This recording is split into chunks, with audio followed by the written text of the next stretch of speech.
All right, well, welcome to the Kingdom Life.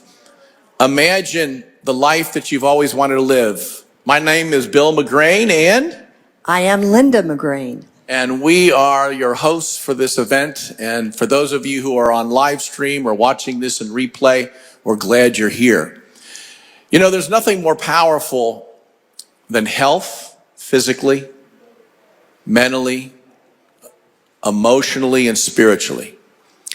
And so Dr. Alex Loyd is going to be here with us, really a pioneer in a field that many people have not known about. Last night we had our opening session where he gave a little orientation from a biblical perspective. But today is the hands-on workshop. So for those of you, hopefully you filled out when you registered, you got your True You test. How many of you, by a show of hands, got your True You test done? Okay, most of you did. And if you didn't, you can still go back to that email and you'll see that True You test. Click on it. You can take that, take you a couple minutes to fill out. And then for those of you who are here, you've got the handouts. How many of you got your handouts? How many of you brought your handouts? Let's see how many were well behaved. Okay, at least half of you. So some people followed directions. That's great. And then for those of you who are watching this online or on replay, there will be a link that gives you all of that information that you'll be able to download the free True You test and our handouts that Linda and I will be doing. So this morning is about Dr. Alex Loyd. And Linda's going to start the intro for him first. So I am so excited to have Dr. Loyd here. Dr. Alex Loyd is an ordained minister. He's a PhD psychologist, and he's a naturopathic physician. And besides all of that, he is a best-selling author of The Healing Code and The Love Code. So today, according to two of the top New York publishers, Random House and Hachette, Dr. Alex is now the largest emotional well-being practice in the world. He reaches 50 states, 184 countries by actively sharing his secrets. Dr. Alex is a New York Times best-selling author with #1 national best-selling author in 7 countries and top 10 national bestsellers in 22 other countries. He's also published in 40 countries and 30 languages. So today, Alex will show us how to heal from the sources of physical and emotional issues like anxiety, addiction, grief, pain, and more. With more than 30 years of experience and 25 double-blinded studies backing his methods, you'll learn how to heal the root causes of life challenges so you can live the kingdom life that God designed you for.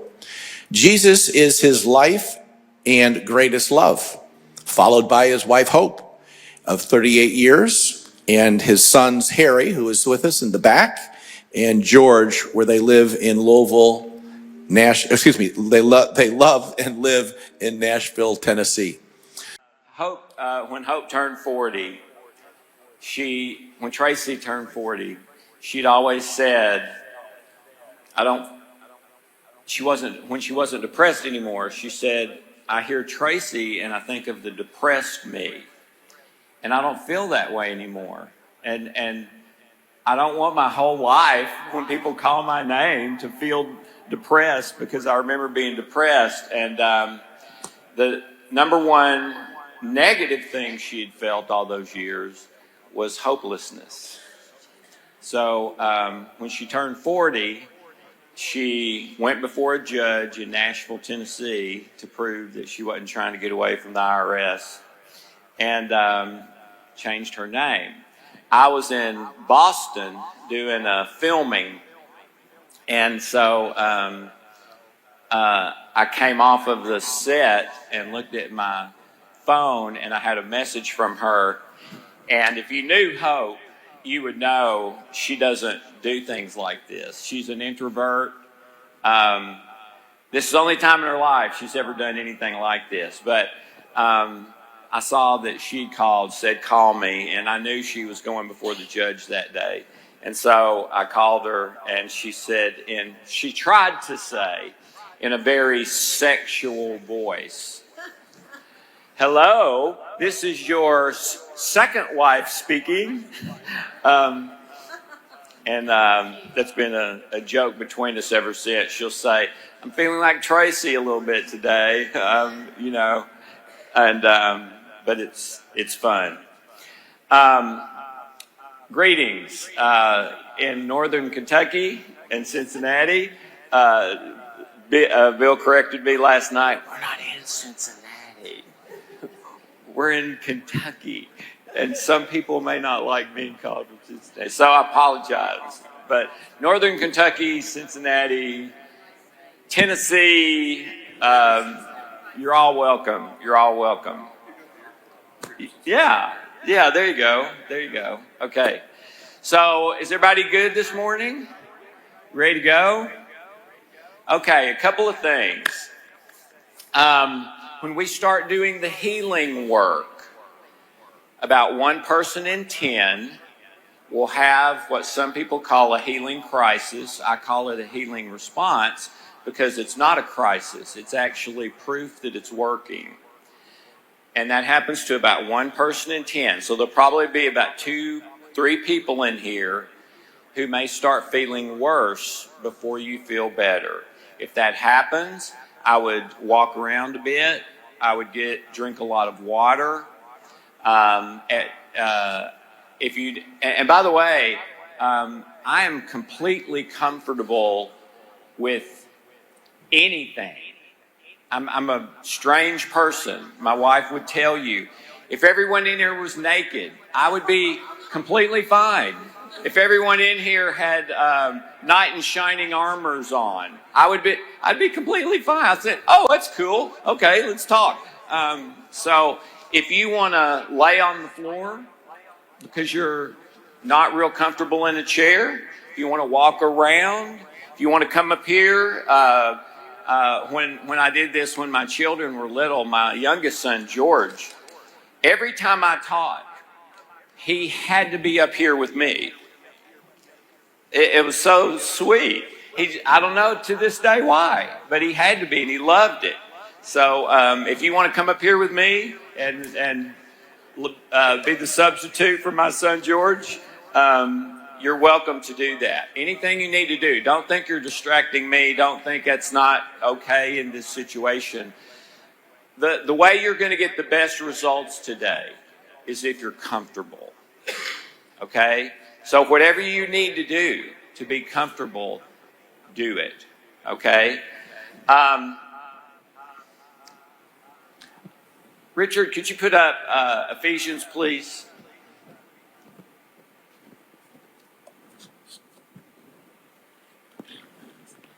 Do you have the chapter or just that verse? If you could find the chapter, that would be great. Okay. Anyone have questions before we start? Say, how can we have questions? We don't know what's going on. What? Yeah, okay. And, well, hang on. I've got a Bible here. I'll read it. My iPad is my Bible. Anyone else do that? Okay, here we go. This is my favorite chapter of the Bible. I've got a lot of favorites, but this is probably it. This is Ephesians 3. I'm going to start in verse 6. To be specific, that the Gentiles are fellow heirs and fellow members of the body and fellow partakers of the promise in Christ Jesus through the gospel, of which I was made a minister according to the gift of God's grace, which was given to me according to the working of his power in me. To me, the very least of all the saints, this grace was given to preach to the Gentiles the unfathomable riches of Christ and to bring to light what is the administration of the mystery which for ages has been hidden in God, who created all things, so that the manifold wisdom of God might now be made through the church to the rulers and authorities in heavenly places. This was in accordance with the eternal purpose which he carried out in Christ Jesus our Lord, in whom we have boldness, confidence, access through faith to the Father. Therefore, I ask you not to lose heart at my tribulation on your behalf, for they are your glory. And this is the part I want you to hear, starting with verse 14. For this reason, I bow my knees before the Father, from whom every family in heaven and earth derives its name, that he would grant you,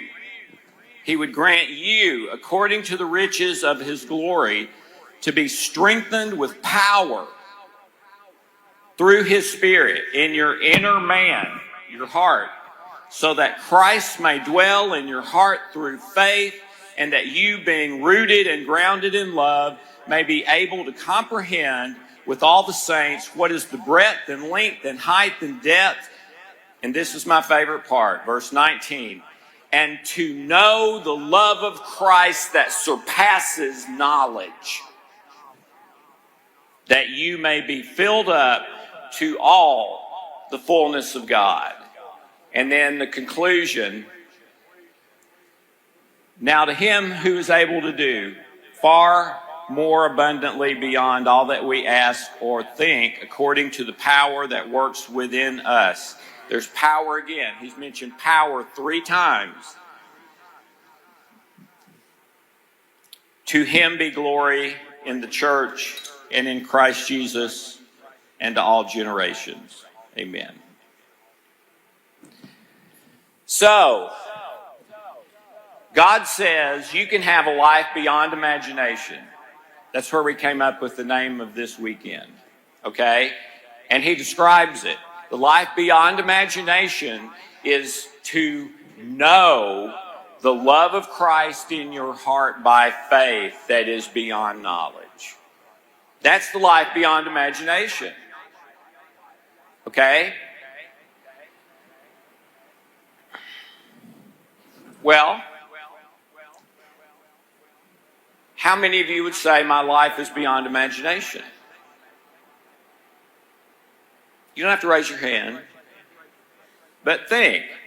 Okay, if I was describing my life to someone, hey, how you doing? I said that to Bill and Linda when I got here yesterday from Nashville. Hey, it's so good to see you. How you doing? Well, did all 4 of us say, beyond imagination, man? Beyond imagination. None of us said that. And I think we're doing okay. But how come none of us said that? How come I've never had anybody say that to me when I've gone to church. When I was a preacher for years. How you doing? Never one time had anybody say that. I've had people say about everything else. Okay? Well, what's the problem? How come if it's possible, if it's available to us, how come it's not happening and we're not experiencing it? Well, there's a condition. Right. Dr. David Fallett, he's going to stand up and share something after lunch. But David is a medical doctor. David, when you find a symptom, the next thing you look for maybe is where it comes from, right? What's causing this symptom? And that determines the medication or the surgery or whatever. Well, if our life is not beyond imagination, we need to diagnose. We need to plug that car into the electronic thing that tells you what's wrong with it, right? Well, the electronic thing is here. It's the Word. And he says, okay, way to get beyond imagination. The love of Christ in your heart that is beyond knowledge. Not just any love. Jesus' love And not just Jesus' love that is beyond imagination. And then I think the other thing we've got to think about is, okay, but wait a minute, what's the definition of beyond imagination to God? Does that mean I'll win the lottery and, live in a 20,000 square foot house and, no. Why would he do that? All this stuff is going to turn to dust. Remember last night where we started, Ecclesiastes 1, where the wisest guy who ever lived says, it's all meaningless. And I've done it all to the max degree with unlimited resources. And I'll tell you, before you even start going there, there's nothing. It's all meaningless. Except one thing. And this is the one thing. The love of Christ in your heart by faith that is beyond imagination. Okay? So, if you've got a beyond imagination problem, you've got a love problem. If your life isn't where you would like it to be, you've got a love problem. If you've got a love problem, you've got a faith-belief problem. The love of Christ that dwells in our heart by faith. So if you've got a love problem, you've got a faith-belief problem. If you've got a faith-belief problem, you've got a truth problem. You're not believing the truth. So that's the order. You have to search for the truth, and most believers never have. They haven't. I've asked thousands of them.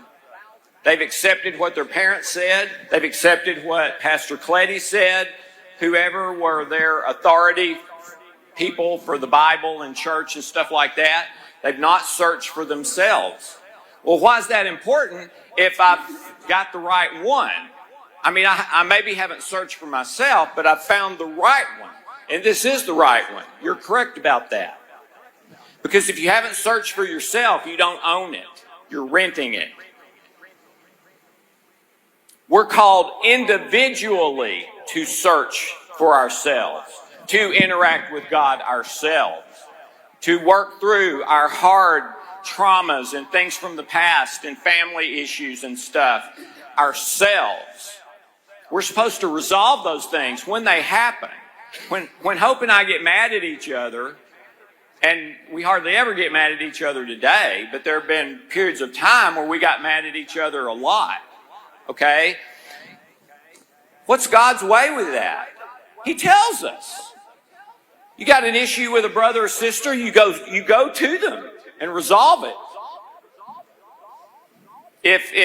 If you talk and they aren't receptive and don't want to resolve it and whatever, you grab a brother or sister or two and you go do it again with a witness and someone to kind of intervene in love.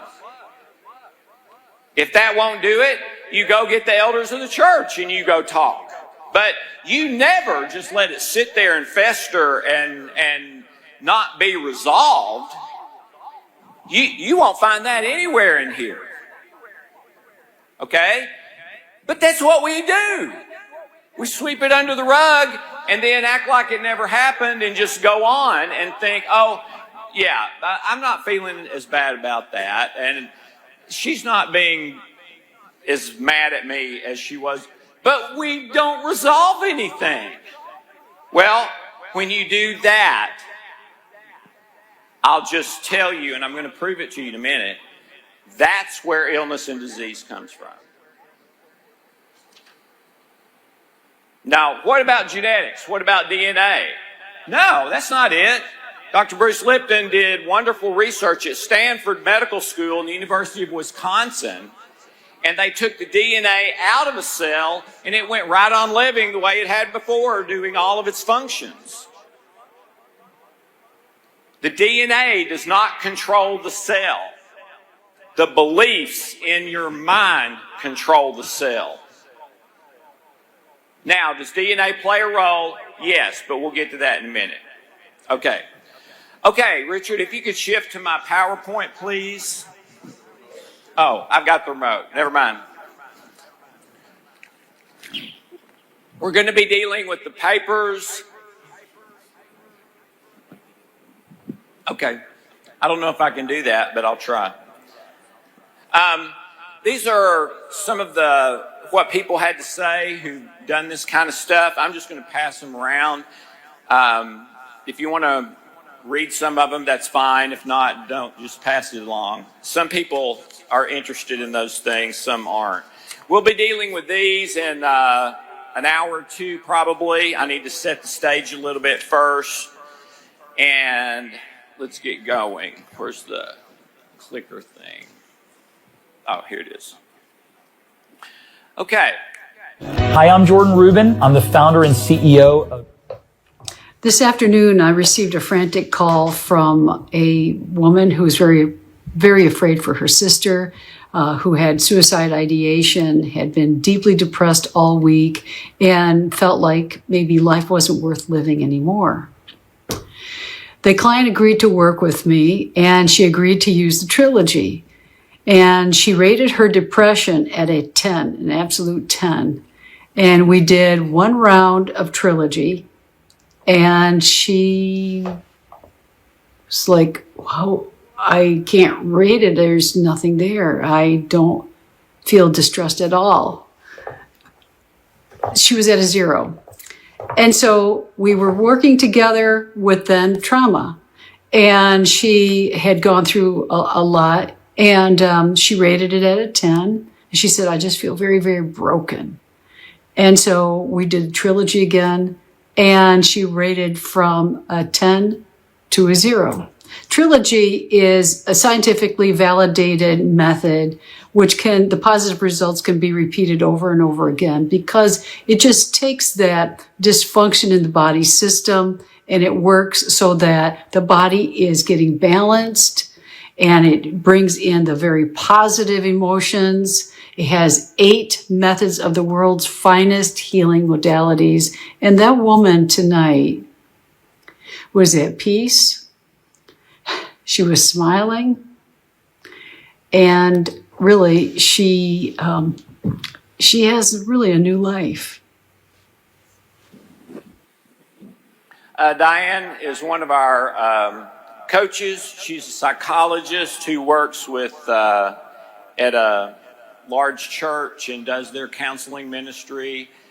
I hope, I'm not sure if I heard it at the first, but that client was suicidal. She was actively suicidal and in a period of about 30 minutes was in perfect peace. And it doesn't always happen in 30 minutes, but it does usually happen. Oh, sorry. Okay, all right, my bad. My wife was laughing on the phone this morning about this very thing, them trying to keep me in the spot. Well, day-to-day life was hard with depression. Alex helped as much as he... Richard? Okay, all right, let's start here. The truth will make you free. It's not the truth will set you free. A lot of times it's mistranslated or people grew up hearing the truth will set you free. That's a mistranslation. It's the truth will make you free. The difference, truth is set you free is like unlocking a door. That's it. And then you're free. Making you free is a process over time. Okay? And one of my favorite passages, Proverbs 4, guard your heart above everything else, for from it flows all the issues of life. I asked 3 biblical scholars when I started the Healing Codes about this passage. And I said, okay, in the original Hebrew and Aramaic and stuff, what Solomon says here, would that apply to cancer? Would that apply to depression? Would that apply to relationship issues? Would that apply to diabetes? And all 3 of them separately, independently, came back and say, if you read it in context, in the original, it means basically any problem you can ever have comes from here. Animal, vegetable, mineral, anything, which, if you reverse engineer it, would mean it would have to be healed there. Okay? I believe every problem we have, every health issue, originates as a heart issue, not the pump heart, the biblical heart. There's more passages about the heart in Scripture than the soul and the mind and the spirit combined. Scripture says God judges the heart. He wants your heart. The heart is what He looks at. Okay? It's huge.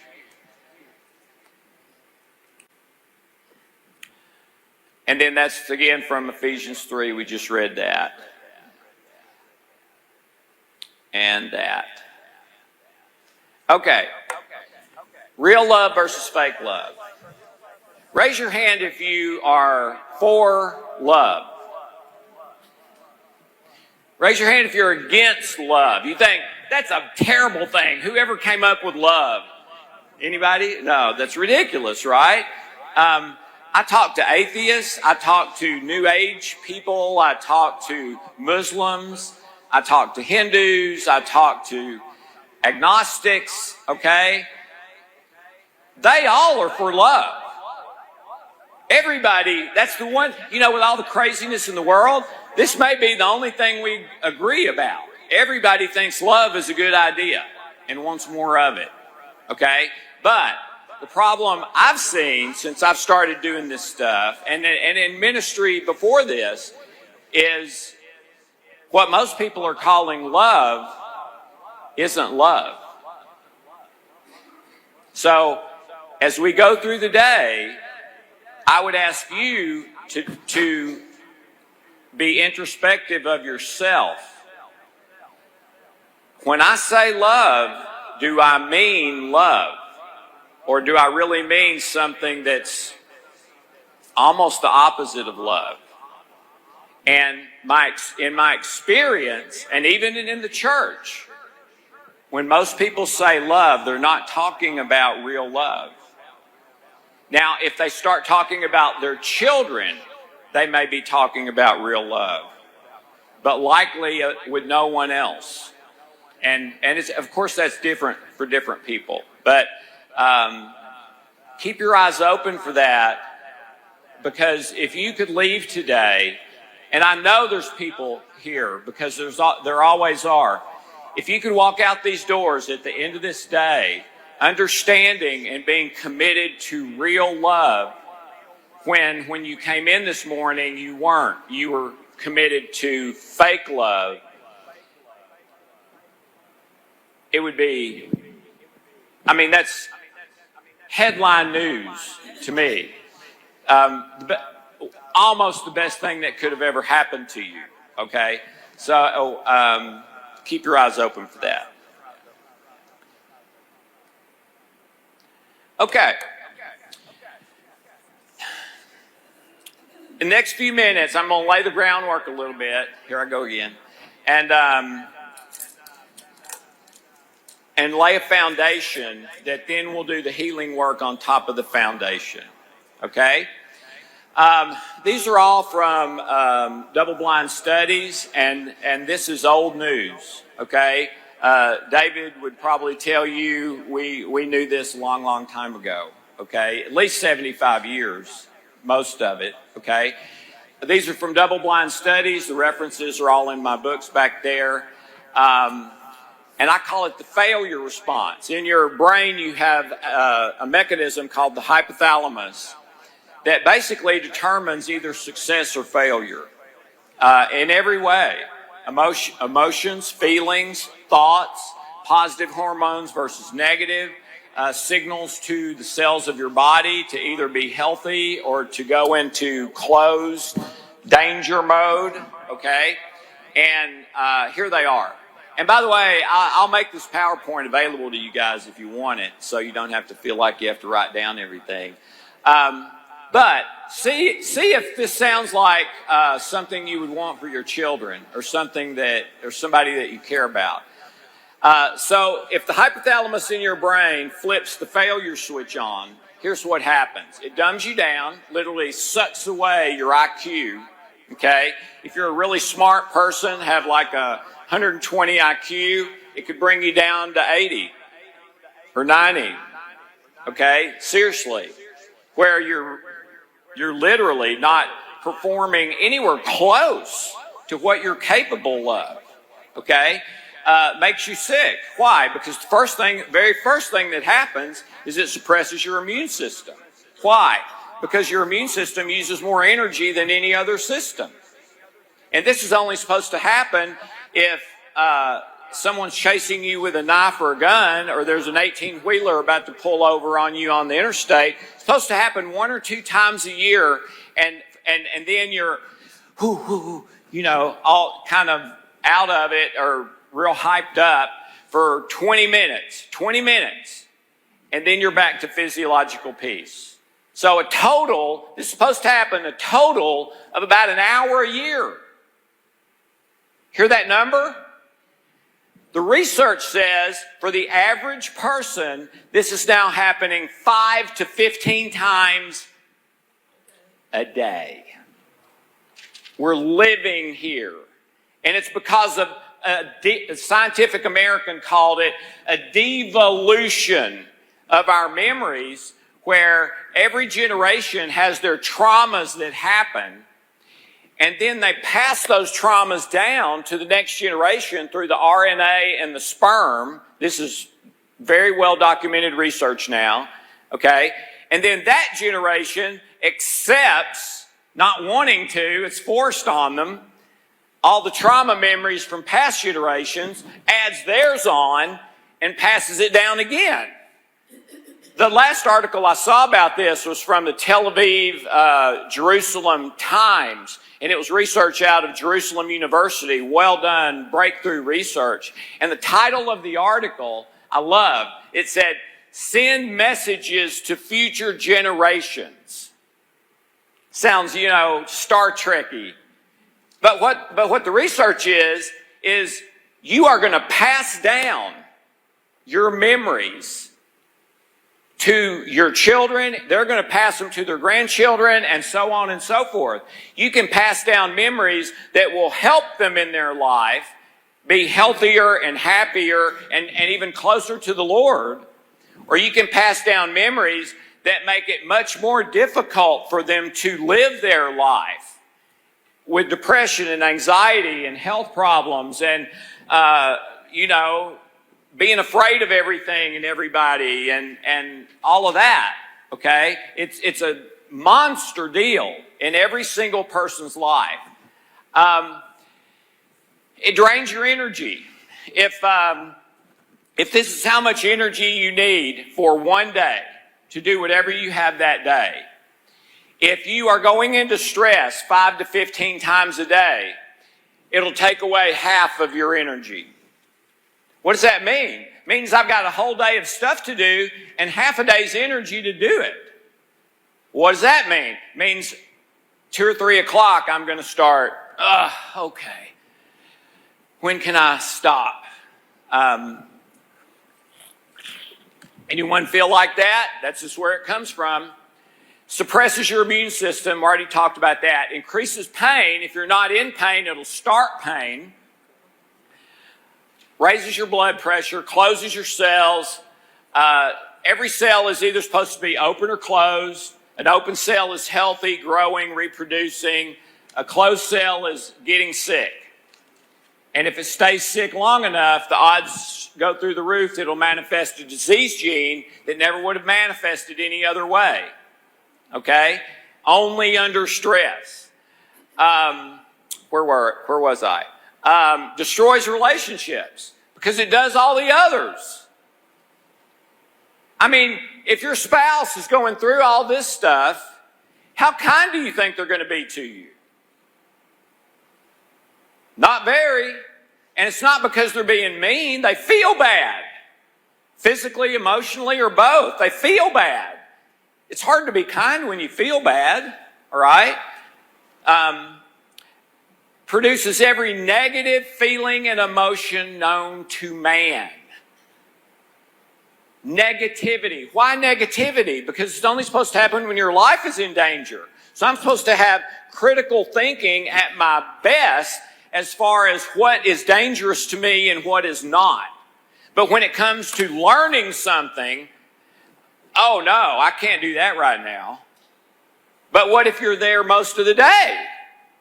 Then you can't do the productive stuff for most of the day. We are sicker in the United States by far than we have ever been. When I was growing up, diabetes was 3% of the population or less. Right, David? 3% or less. Today, I'm hearing 60%. Japan is still 3%. Europe's about 5%. We're at 60%. We've never been close to 60% in America. Never. Okay? It's huge. It's absolutely an epidemic. Okay? And that's one of the main reasons that diabetes thing has gone through the roof. Okay? And then the last one is the worst one. It causes you to do whatever you're doing at the moment from a negative perspective. Scientific American in a recent study said the average person leans 80% to the negative at any given time. 80%. Man, talk about glass half full, half empty. The 80% full, that's not going to be a fun person to live your life with. And it's going to be worse for the person that has the 80%. Okay. On the other hand, what if the hypothalamus receives a everything's okay signal? Here's what happens. It enhances relationships, increases parental bonding, results in every positive emotion or feeling known to man. Love, joy, peace, freedom, kindness, fulfillment, you name it. Lowers your blood pressure. Counteracts addiction and withdrawal. We've had so many people in the healing codes that have come off of major drugs with no withdrawal. And their own medical doctor said that's impossible from this drug and as long as they were on it. Now, that doesn't always happen. I would say it's probably 40% of the time. But always the withdrawal is reduced, okay? Why? Because they're not doing it in stress. They're doing it, they've gotten to a place of physiological peace, and they're withdrawing from that place instead of the stress place. Stimulates human growth hormone. You know what that one is? You want to get younger instead of older? Now, you can't get younger chronologically, but you can get younger biologically, all right? And I'm going to share that with you in a minute. I'm having difficulty reading that screen. I'm sorry. Promotes healing, stimulates relaxation, stimulates non-stress energy. Those two. So you've got loads of energy when you need it. And when it's time to relax and rest, you can relax and rest easily. You've got both whenever you need it. Okay? Very few people have that. Stimulates higher neurological activity, makes you smarter than you were, and opens your cells for healing and regeneration. So, here's my question. Which of those do you want for your children? It's a stupid question, right? Unless you hated someone, you would never want this for them. I wouldn't even want that for an enemy. You know, we're supposed to love our enemies. I wouldn't want that for anybody. But the truth is, 9 out of every 10 people you see, and statistically 9 out of every 10 people in here, are living more here than you are here. So, one thing I hope that impresses on you is, oh, so that's why I feel the way I do. This is it.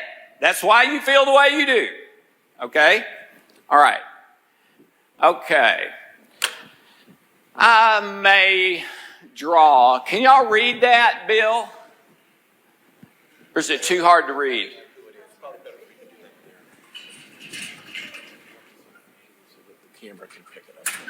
Okay. All right. All right. This is the number one cause of all physical disease.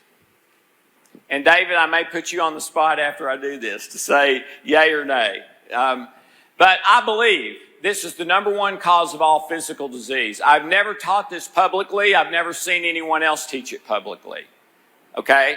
And David will tell us if I'm wrong. Okay, so you've got a cell. Any cell. Trillions of cells. Okay? Brain cell, lung cell, stomach cell, kidney cell, doesn't matter. Cell. That cell, and I'm going to make this as simple as I can. That cell has a little thing in it. I'm going to abbreviate as MIT. That stands for mitochondria. The mitochondria is the energy power plant of every cell. Every cell has its own power plant.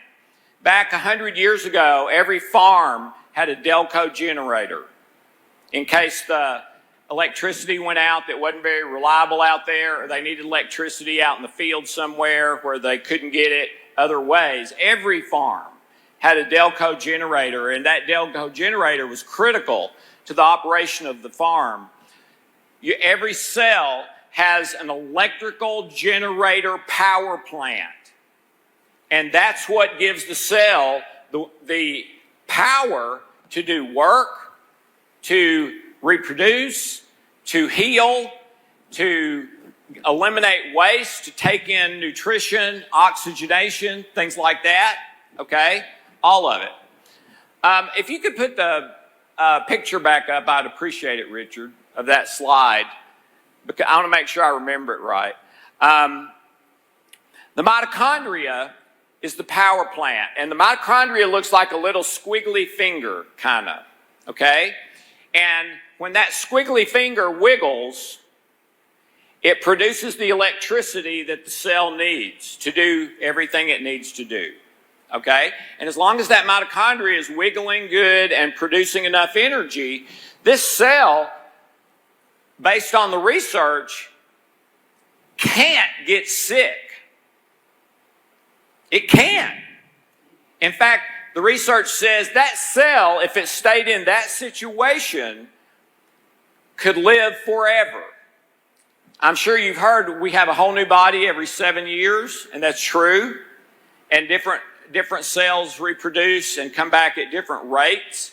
But a whole new body in 7 years. But if they were able to do that and stay in that state, it wouldn't be 7 years. They'd last forever, and we'd never have health problems. Oh, another freebie tidbit is a world-class MD geneticist that I was able to spend a little bit of time with, one of the top guys in the world. And I asked him, okay, just based on the physical body and mind and how everything works, what should be happening? He said we should be living to 120 and healthy. Stress is stealing away a full third of our healthy lifespan. And because we're sicker and sicker, as I mentioned before, the number one cause of bankruptcy in the United States is medical expense. Nothing else is close. 62% today of all bankruptcies in the United States from medical expense. Even though we're living longer, we're sicker and sicker and sicker.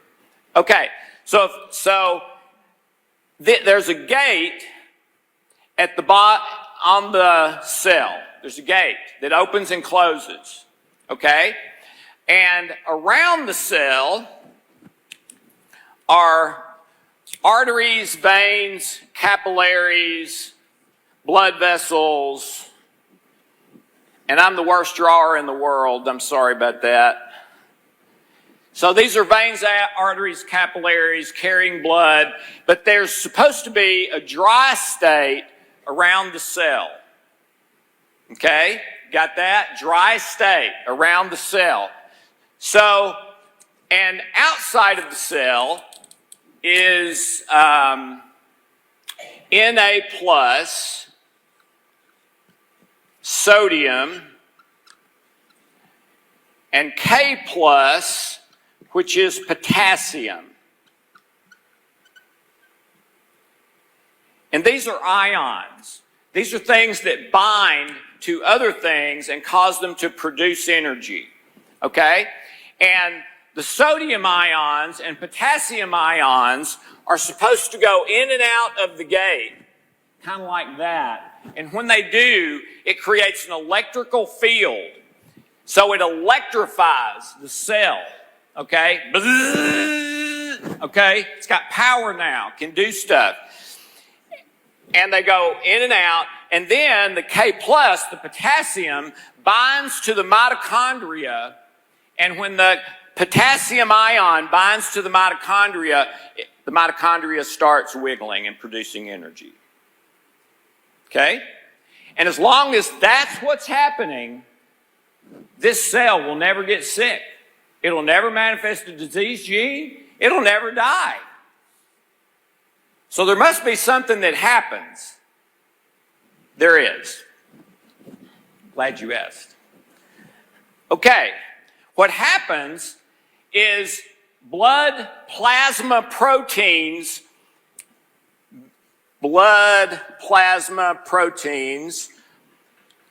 are pushed out of the veins, arteries, capillaries, and blood vessels into the dry state around the cell where they're not supposed to be. And so all of a sudden, instead of a dry state, this area is flooded with liquid. When it floods with liquid, the gate closes. When the gate closes, the sodium and potassium ions can't get in, and the potassium ions can't bind to the mitochondria.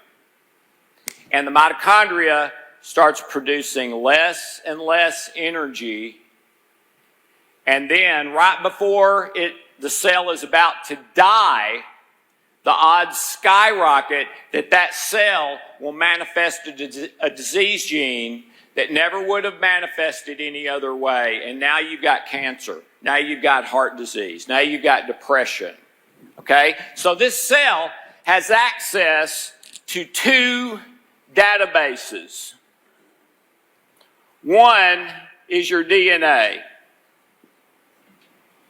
The other one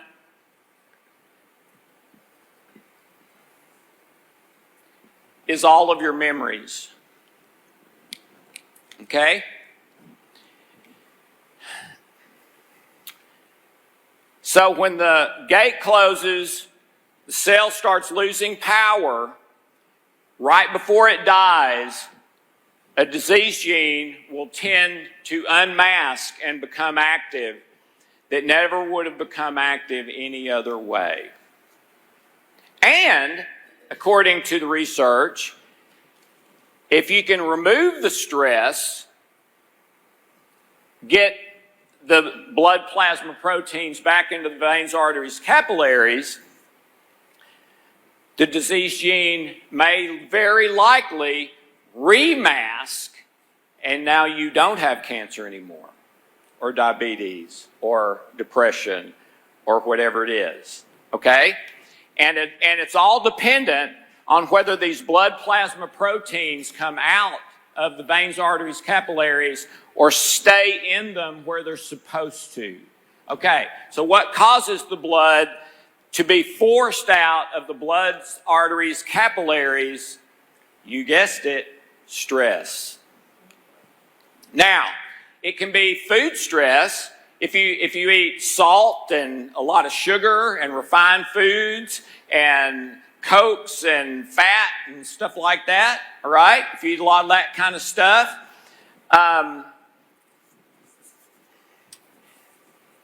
then it's going to push those out into the dry state. It's going to increase your blood pressure, push those out, the cell's going to close, and the mitochondria doesn't have enough as much energy, but digestion only lasts 2 or 3 hours. So in 2 or 3 hours, the blood plasma proteins go back into the arteries, veins, capillaries. The gate opens. The sodium and potassium ions start coming in again. They bind to the mitochondria. It starts producing energy again. Everything's cool. Okay? Okay, well, what if the 18-wheeler's about to pull over on me? And it's that kind of stress. Well, okay, same thing. Your blood pressure goes up. They're pushed into the dry state. The cell starts losing energy. But the truck is only pulling over on you for a minute. And then it takes you, according to the research, about 20 minutes to recover from it. Okay? So in about 30, 40 minutes, again, you're back in physiological peace. The blood plasma proteins go back. They start coming back into the cell, the sodium and potassium. Mitochondria speeds up again, and you're fine again. Okay? So God built us to handle all this stuff, even if we eat bad. Okay? I'll share a free nugget with you. I can't do too many of these or we won't get through everything.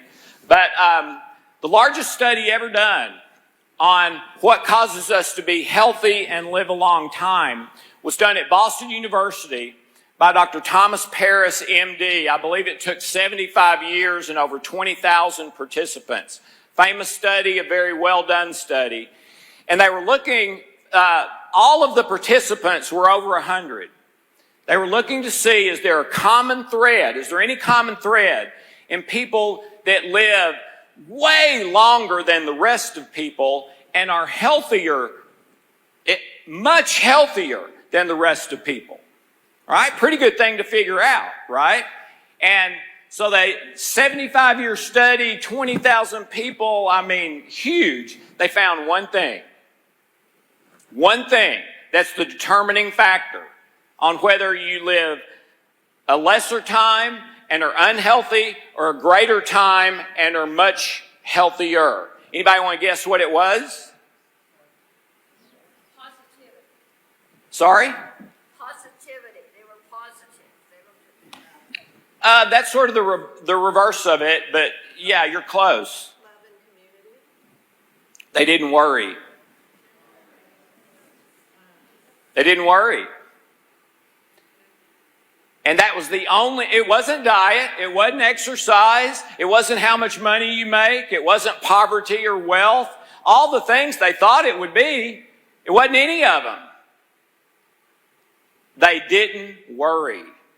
A few years ago, the woman that lived longest in modern recorded history died. I believe her name was Jean Calame in France, and I believe she lived to 132 and healthy. The great majority of the time.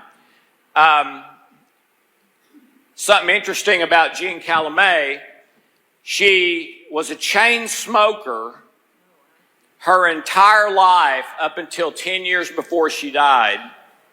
Multiple packs a day. And to the day she died, she ate 3 pounds of chocolate a week. Okay? So, and listen, I'm all for nutrition. I take nutrition. The McGranes will tell you, I brought a bag of nutrition. I had a smoothie I made myself this morning. I'm all for nutrition, but that's not it. It's the spiritual issues. It's love, joy, peace versus fear, selfishness. It's real love versus fake love. That's what makes the difference. Okay. So, does this make a little bit of sense? Okay. David, is this cool with you? Okay. All right. And of course, the cause is stress. Okay.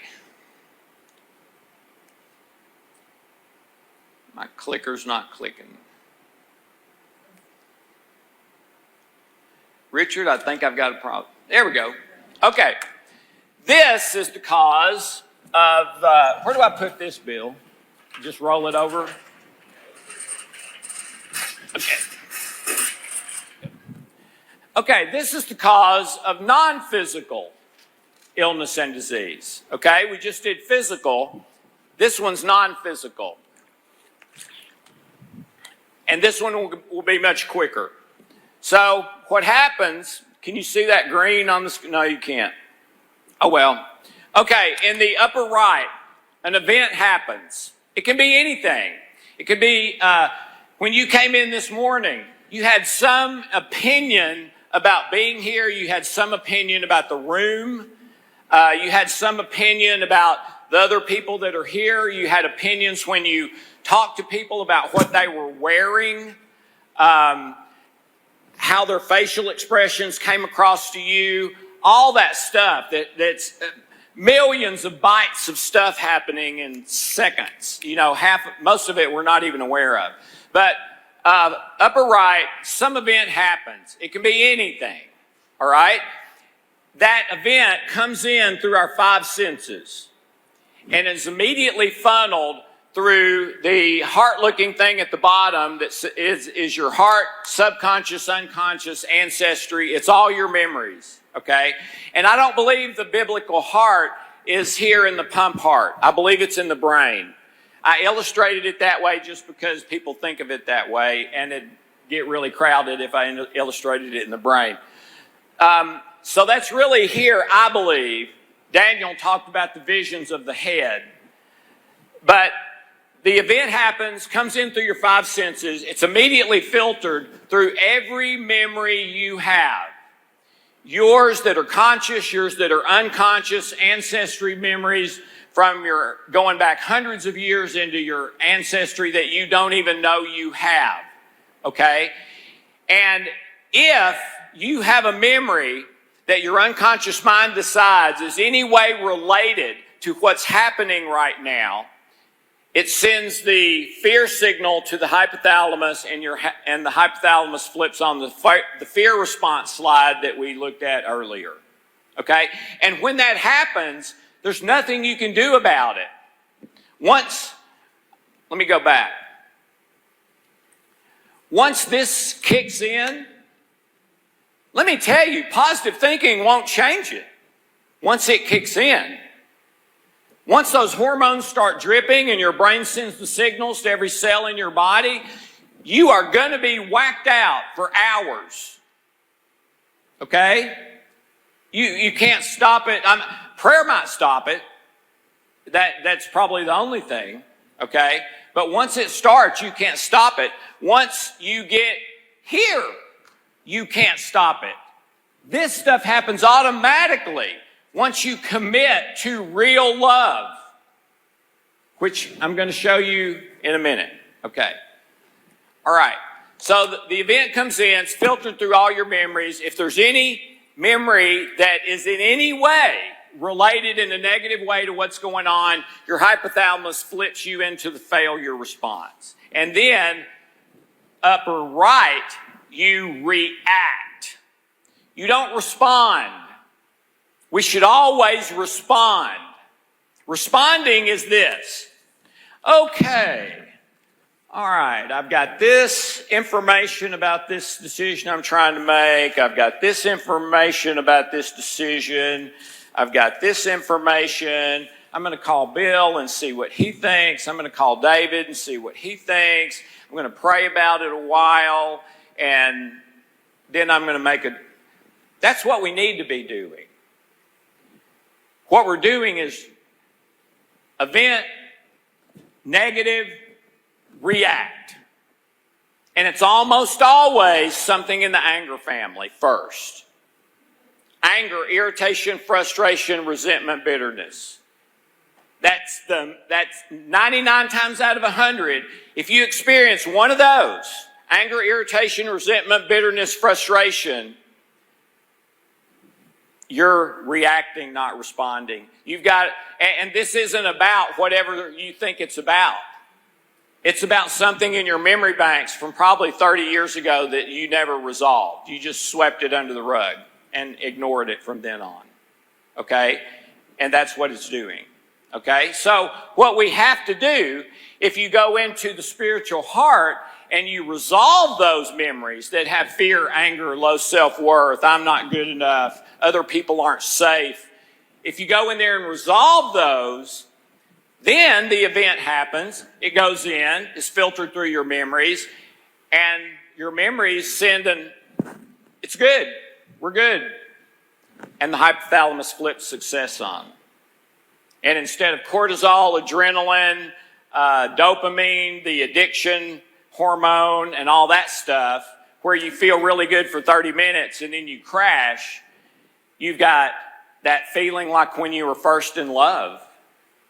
And you could stay up for days. The sky was bluer, the food tasted better, the world was beautiful. You get that automatically. It's not an effort. It's almost impossible to describe until you get there, okay? But that's where I'm trying to help you get. Okay. All right. This is a study by Southwestern University Medical School and Medical Center in Dallas, Texas. The person being interviewed was Dr. Eric Nestler, a medical doctor from Harvard, who was head of the department at Southwestern. And the reason they were doing this study is because for the last 150 years in Western medicine, if you're diagnosed with an illness or disease, and then after you recover from them telling you you've got cancer, you say, well, how did I get this? I've got a twin brother. We grew up the same way, same parents, have the same values, eat the same food. He's healthy as a horse. You're telling me I've got cancer. How did I get this? Well, by far, the number one answer from medical doctors is 3 words: we don't know. And so Southwestern was trying to do a study to find out, where does this come from? And after years, they finished the study, and victory! We did it! We figured it out! Yes, success! We figured out the source of illness and disease. They did, and published it in the paper, and it was reprinted all over the world. It came out in my paper the next day. And what they said, and you can read that for yourself, is that illness and diseases today are caused by destructive cellular memories. And just like in computers, delete the word cellular. It's your memories. You've got memories that have never been resolved with fear, anger, whatever, low self-worth. Those send the signal to your brain, suppress your immune system, and here comes sickness, disease, illness, etc. What's amazing is he's a mainstream medical doctor and said on the record, for most of our treatments today in standard medicine are little more than Band-Aids, addressing an illness or disease's symptom, but not the source. And he says, once we figure out how to fix this, for the first time, it's going to change all of medicine. It's going to change everything, because we'll be able to, for the first time, to treat it at its source. Well, ladies and gentlemen, they haven't figured out a way to do that. But that's what we do. It's the only thing we do.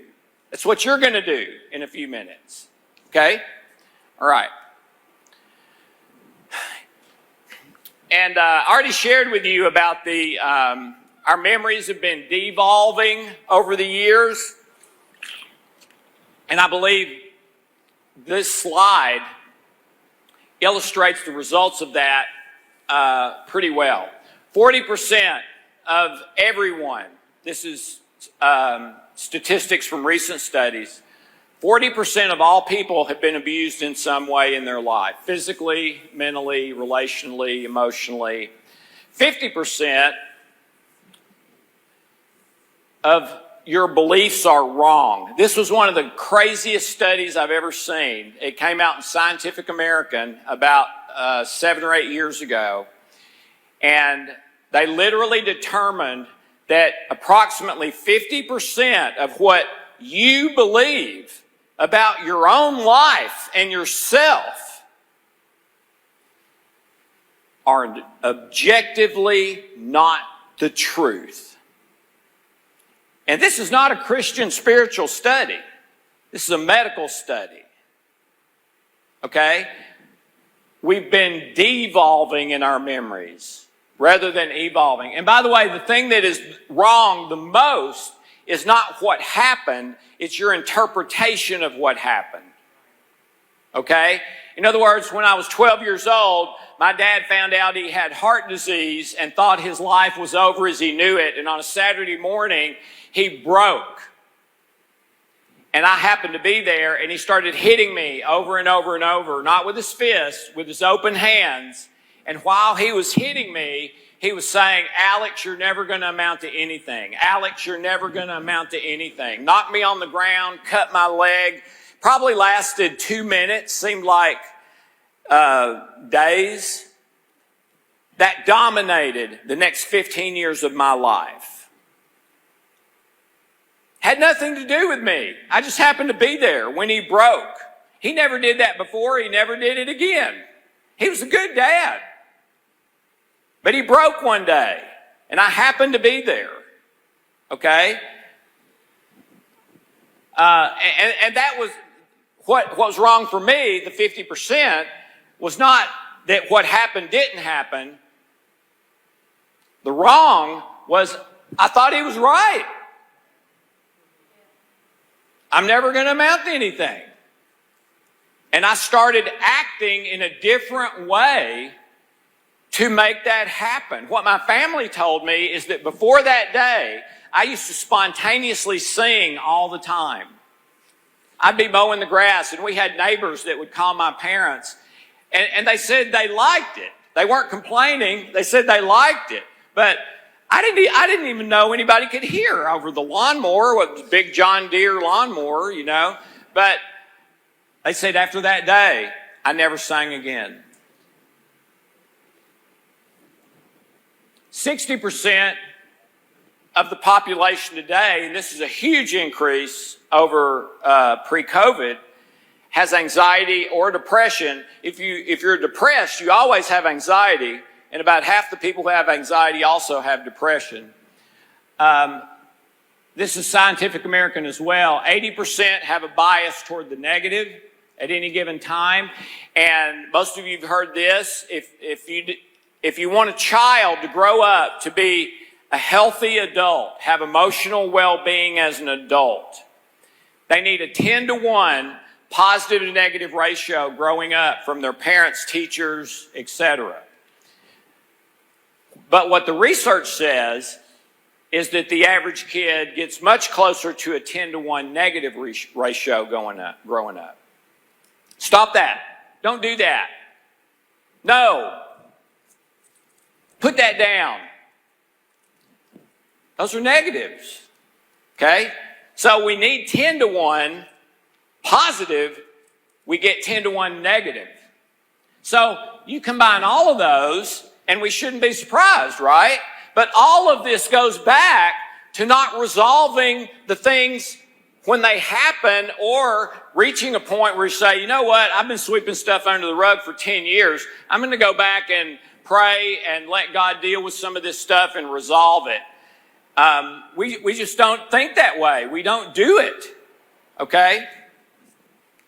And that needs to change. We accept errors from our mind that we would never put up with our computer. If our computer started malfunctioning, you probably wouldn't go a week without getting it fixed. But a lot of people go their entire adult life and don't fix their internal issues that are controlling everything. This is the largest study ever done. When do I go to? Noon. Okay.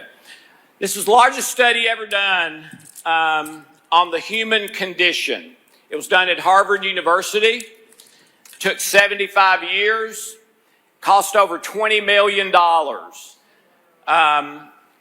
It was huge news when it came out. I guess it was probably about 7 or 8 years ago. Big #1 best-selling book about it that's about this thick. I've got it at home. And the caretaker of the study, his name was Grant. So it's called the Harvard Grant Study. And they were looking for what creates or destroys happiness. Okay? Pretty good thing to study. They found one thing. And this is a direct quote from Dr. Grant at Harvard, the caretaker of the study. Please hear this. Happiness equals love, full stop. Direct quote, conclusion of the study. Happiness equals love, full stop. Meaning, that's it. You don't need to talk about anything else. It's definitive. It is decided. This is it. So, if you have a happiness issue in your life, and most people, at least that come to me, do, you've got a love issue in your life.